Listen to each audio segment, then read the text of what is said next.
आकाशवाणी मध्य प्रदेश से प्रस्तुत हैं प्रादेशिक समाचार।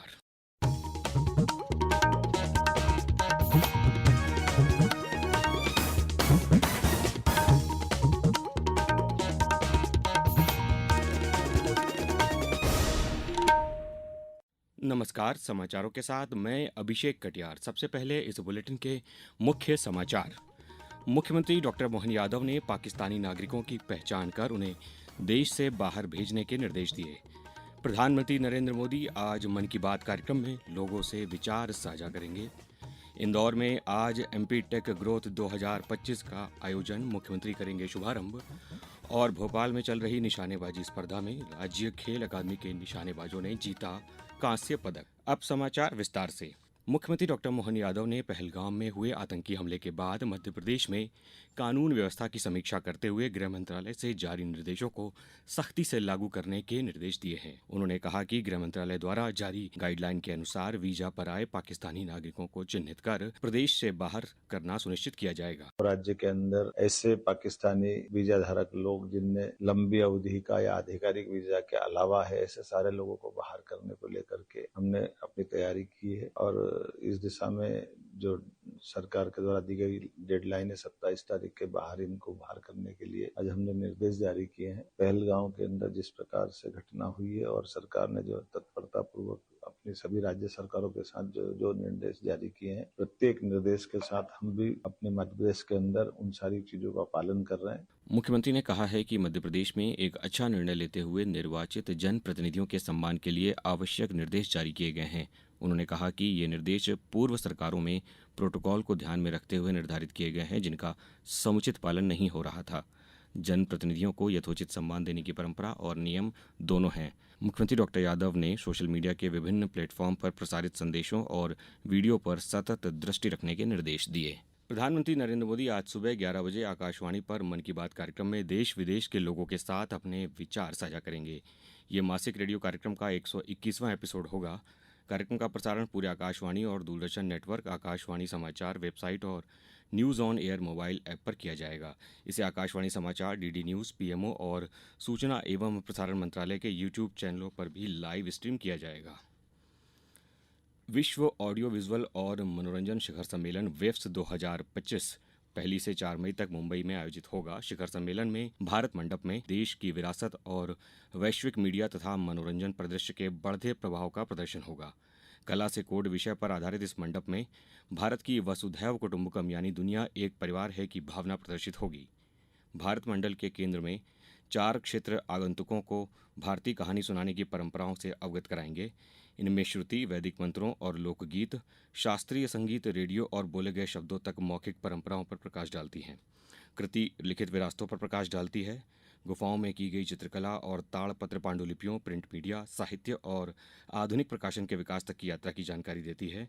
वहीं दृष्टि, प्राचीन नृत्य शैलियों, कठपुतली और लोक रंगमंच, भारत के फलते फूलते सिनेमा, टेलीविज़न, डिजिटल और कहानी को सरलतापूर्वक अभिव्यक्ति की खोज, क्रिएटर लीप, अत्याधुनिक तकनीक के साथ कहानी कहने का भविष्य प्रदर्शित करता है।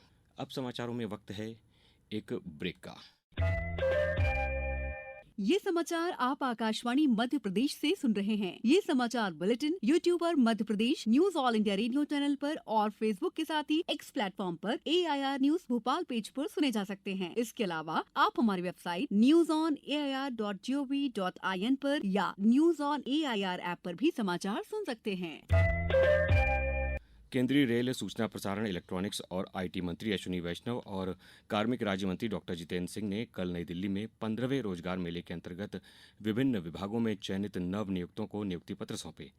कार्यक्रम को संबोधित करते हुए श्री वैष्णव ने नव नियुक्तों को बधाई देते हुए कहा कि नव चयनित कर्मचारी भारत सरकार के उन पदों पर काम करेंगे जो देश के भविष्य को आकार देंगे। रोजगार सृजन को बढ़ावा देने के प्रधानमंत्री नरेंद्र मोदी के दृष्टिकोण के अनुरूप देश भर में 47 स्थानों पर 15वें रोजगार मेले का आयोजन कल किया गया। आकाशवाणी समाचार से बात करते हुए रोजगार मेला में नवनियुक्त कर्मियों ने सरकार के प्रति आभार जताया। उन्होंने ईमानदारी और प्रतिबद्धता के साथ अपने कर्तव्यों का पालन करने का वादा किया।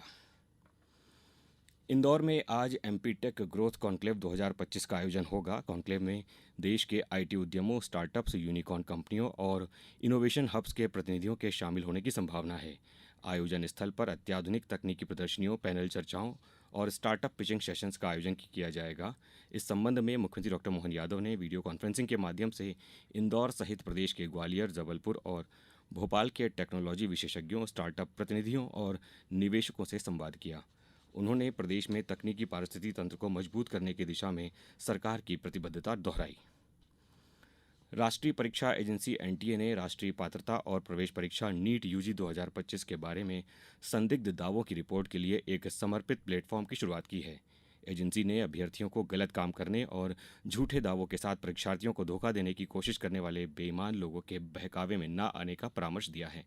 एजेंसी ने परीक्षार्थियों से इस तरह की भ्रामक जानकारी और इसे फैलाने वाले लोगों की रिपोर्ट 4 मई को शाम 5 बजे तक एजेंसी की आधिकारिक वेबसाइट पर भी करने का अनुरोध किया है। भोपाल में चल रही 23वीं Kumar Surendra Singh memorial shooting championship 2025 में खेल अकादमी की नैन्सी सोलंकी, मानवी जैन और चिंकी यादव ने 25 मीटर स्पोर्ट्स पिस्टल सीनियर महिला टीम ने अच्छा प्रदर्शन करते हुए कांस्य पदक अपने नाम किया है। 5 मई तक शूटिंग चैंपियनशिप चलेगी। वहीं कोच्चि में 28वीं राष्ट्रीय फेडरेशन सीनियर एथलेटिक्स चैंपियनशिप 2025 में खेल अकादमी के एथलेटिक्स खिलाड़ियों ने शानदार प्रदर्शन करते हुए 3 स्वर्ण पदक जीते। पोल वॉल्ट में देव मीणा ने 5.35 मीटर की छलांग लगाकर स्वर्ण पदक जीतकर राष्ट्रीय रिकॉर्ड बनाया। वहीं महिला 3000 मीटर स्टीपल चेस में मंजू यादव ने स्वर्ण पदक जीता। समरजीत सिंह ने शॉट पुट इवेंट में 19.34 मीटर गोला फेंक कर स्वर्ण पदक जीतकर एशियन गेम्स 2026 जापान के लिए पात्रता प्राप्त की। प्रदेश में कुछ स्थानों पर कल हल्की बारिश हुई है। वहीं छिंदवाड़ा और शिवपुरी में लू का असर रहा। प्रदेश में सर्वाधिक तापमान खजुराहो में 44.6 डिग्री सेल्सियस दर्ज किया गया। मौसम विभाग ने आज सुबह तक के लिए प्रदेश के भूभागों में कहीं कहीं बौछारें पड़ने की संभावना जताई है। कुछ स्थानों पर तेज आंधी के साथ बिजली गिरने की चेतावनी भी जारी की गई है। अब कुछ समाचार संक्षेप में। डिंडौरी में लोक स्वास्थ्य यांत्रिकी विभाग मंत्री संपतिया उइके की अध्यक्षता में कल विभागीय समीक्षा बैठक हुई, जिसमें सांसद फग्गन सिंह कुलस्ते और शहपुरा विधायक ओम प्रकाश धुर्वे भी शामिल है। आगरमालवा जिले के ग्राम सेमलखेड़ी में कलेक्टर राघवेंद्र सिंह ने भ्रमण कर कृषक श्याम सिंह सिसोदिया के खेत में नरवाई प्रबंधन विधि को देखा। श्योपुर जिले में कल विश्व पशु चिकित्सा दिवस के अवसर पर जिला पशु चिकित्सालय श्योपुर में निःशुल्क पशु चिकित्सा उपचार एवं टीकाकरण शिविर का आयोजन किया गया। रायसेन जिले में जिला विधिक सेवा प्राधिकरण सभागार में कल पुलिस अधिकारियों एवं कर्मियों के लिए 1 दिवसीय प्रशिक्षण सह जागरूकता कार्यक्रम का आयोजन किया गया। बैतूल जिले में कल जलगंगा संवर्धन अभियान के अंतर्गत ताप्ती नदी पर स्वच्छता अभियान एवं मानव श्रृंखला बनाकर जल संरक्षण का संकल्प लिया गया। उमरिया जिले के बांधवगढ़ टाइगर रिजर्व में कल वन अधिकारियों की 1 दिवसीय गिद्ध गणना कार्यशाला का आयोजन किया गया। मंदसौर जिले में राष्ट्रीय विधिक सेवा प्राधिकरण द्वारा 10 मई को नेशनल लोक अदालत का आयोजन जिला मुख्यालय सहित अन्य तहसीलों में किया जाएगा।